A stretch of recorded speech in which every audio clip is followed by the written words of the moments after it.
Vanderbilt defensive back Jadis Richard has announced he's going to transfer to Miami.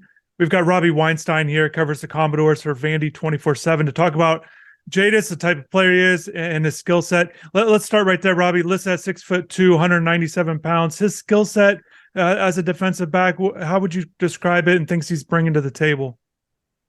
Yeah, he's an interesting player because he was a guy who went up to four-star status very late in the cycle. It may have even been the final rankings update after like regular national signing day last year, and he played safety in high school primarily, and came to Vandy probably more as a safety or a nickel. But they had a big need at corner, and I'm not entirely sure how exactly this played out, whether they just thought that, maybe we'll try him at corner. We think he could be better as a corner, or whether it was due to the need. He ended up moving over there kind of like during last season. And once he started getting on the field, he had an injury like during fall camp and earlier in the year. But once he got on the field, he played surprisingly well for a true freshman. And by the end, he was the starting corner on the boundary side, and kind of came into the offseason as potentially one of their best players on the team, or at least on the defense, heading into the 2023 season. So he's got some versatility to him, and can play probably three different positions depending on what Miami wants to do. He's got 3 seasons of eligibility left, so there's still some upside as well. I guess let's start with the cornerback spot, because anytime you have a guy at that size, ideally, you would like for him to be able to play corner. What does he do well? What does enable him to be able to possibly be a corner? What is he shown there that gives coaches some hope that could be a position for him? He's a great athlete. He was a high school basketball player who threw down some nasty dunks, and I think has a vertical leap of 40 inches or more. He's not like a elite speed guy, but he ran like a PR, I think, in the 100 meters of like around 11 seconds, maybe even at some point a little bit under that in high school. So he's not slow by any means, but I think the selling point would be he has pretty good size. He has pretty good instincts. He's athletic, and he's got competitive speed. I think he's probably still, in terms of the areas that he has to improve, like he is new to focusing on playing corner. And so there's aspects of that are going to need work. For instance, Jalen Hyatt, it may have even been, I can't remember for sure, but it was definitely the first drive against Tennessee. And it may have even been on the first play. He got burned, just run straight by Jalen Hyatt last season. So he can improve, but I think at the same time, he looked really good in the spring. He was going to be Vandy's best corner. And, as he gets more comfortable with learning that position, I think he can stick there. It's just sort of a matter of will he be better somewhere else? It's possible, but I think he can be a good corner at the ACC level. Yeah, sure. And you touched on that Tennessee game that he made his first start there. What do you make of his season? 11 games played, over 200 snaps for a true freshman. Certainly, ideal for any guy to step into college to get some playing time. What did you kind of make of his season? And obviously, I want to, we'll get more into the Tennessee and Florida games there late, but just overall getting that experience, what do you think he showed to the coaching staff? Essentially, how did he earn that playing time as the year went on? They had some other corners who struggled, honestly, and there were some injuries also. And so he himself was injured early in the season. I think, like, in fall camp last year, they have all the practices open at Vanderbilt. And so I thought he looked pretty good in fall camp, and he was definitely going to be like a rotational guy, regardless of where he was playing. Then he got hurt, and that kind of set him back. Once he got his opportunity, like kind of midway through the season, like he was playing throughout the season, but mostly spot snaps early. And once he got his opportunity to step in there later on, he was pretty solid. Like I don't think he ended up getting an interception. I can't remember off the top of my head what his stats were, but they had like the worst pass defense in the Power Five, or very close to it. And he sort of helped solidify them. And, they got better defensively toward the end of the season. And he was part of the reason why some of the upperclassmen who they were playing from the Derek Mason era earlier, like, just weren't getting it done. And once he stepped in there, they were, they had some pretty good defensive games against, certainly against Kentucky, and also against Florida, where Florida picked up all these yards late in the game after Vandy had a big lead.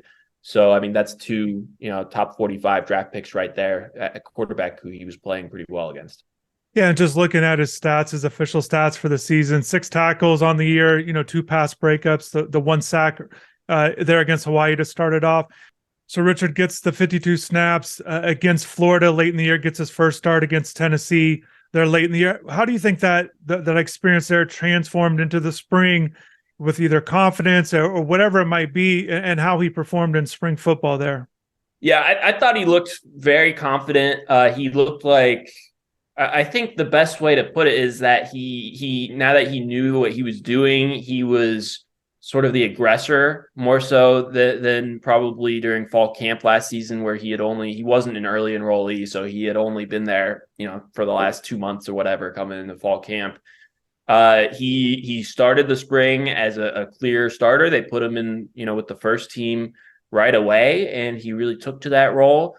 He did I thought a really good job. Like, Vandy's receivers actually are pretty good. That's one of the strengths of their team. And he did a good job of kind of breaking on the ball on shorter routes. He came up with a lot of PBUs. And he's also, considering his background as a safety, he is pretty physical, a good tackler, and I thought made some good plays to bring guys down and prevent them from getting more yards. Also, this is probably a good thing for Miami. Vandy went live a lot in the spring because they didn't have a lot of turnover. Both of their coordinators were back, and they brought back the vast majority of their team, so they went live and in full pads a decent amount. So he got a lot of like actual 11-on-11. I wouldn't call them game-like snaps, but at least they were playing real football. And so I thought I saw him get better throughout the spring. And honestly, like, really from the start, he was one of their best. He's probably the best defensive back on the team, and definitely the best corner. Yeah, Robbie, any memories of Jadis there from high school out of West Monroe in Louisiana? 24/7 Sports, the composite rankings, number 31 safety, 4-star recruit, as you kind of mentioned there. Any memories of him as a recruit? Maybe thoughts what the coaching staff thought they had in him, or maybe, the future looking for him? Anything that stands out to you back in the recruiting process, that 2022 recruiting cycle? Yeah. He was originally committed to TCU, and he decommitted when Gary Patterson, left, whether you want to call that a firing or mutual parting of ways or whatever. And the former Vanderbilt corners coach, Lamar Morgan, who now is the defensive coordinator at Louisiana Lafayette, he is from Texas. And, obviously there was the Louisiana connection because he played at ULL. And that was kind of his recruiting area. And so he got on Jadis Richard pretty early after he decommitted, or maybe even before. I think, as soon as the Gary Patterson rumors started coming out. And they made him a big-time priority. He had a really good senior season. He went from originally like a high 3-star recruit to a 4-star by the end, both due in part to, really good film from his senior season, and also the basketball stuff, I think, made a difference. So he was a really nice pickup for them late. And, not really, I think, sometimes people will look at a transfer coming from Vanderbilt and, is this guy any good? Even, because they went 5-7 last season and haven't made a bowl game in like 5 years.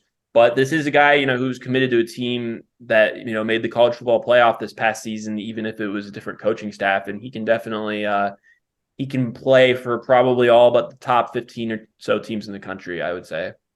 Look, Miami went 5-7 last year, didn't go to a bowl game either. So, and Miami's got plenty of things they've got to correct. Look, defensive back, Miami's got to get better defending the pass. We saw that last year, gave up a lot of big plays. New defensive coordinator comes in, and the 4-2-5 defense, as you mentioned early on, that he's got essentially 3 positions that they could possibly play. And we'll see how it works out with Miami, whether it's corner, they put him back as a safety. Miami returns its starting safeties, or if they're going to play him in that nickel spot. Robbie, and obviously how he fits in at Miami and things will predicate maybe his future, but just overall, maybe your thoughts on him and his future, maybe a player that he could be, maybe not a comparison, but just maybe what you could see for him in his future moving forward in his football career.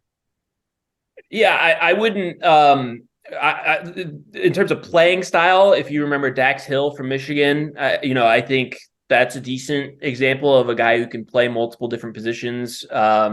Dax Hill was a first round pick. So I think more likely Jadis Richard ends up as like a day 3 guy in the future, but I do see him playing in the NFL. I think it's a good pickup for Miami, especially in the spring where there's not that many good players available. If they needed him to start this season, I think he probably could do it. The only thing that I would be concerned about, well, two things. One, relative lack of experience, but I think you take him understanding that he has 3 years of eligibility left, and so that's you get that upside.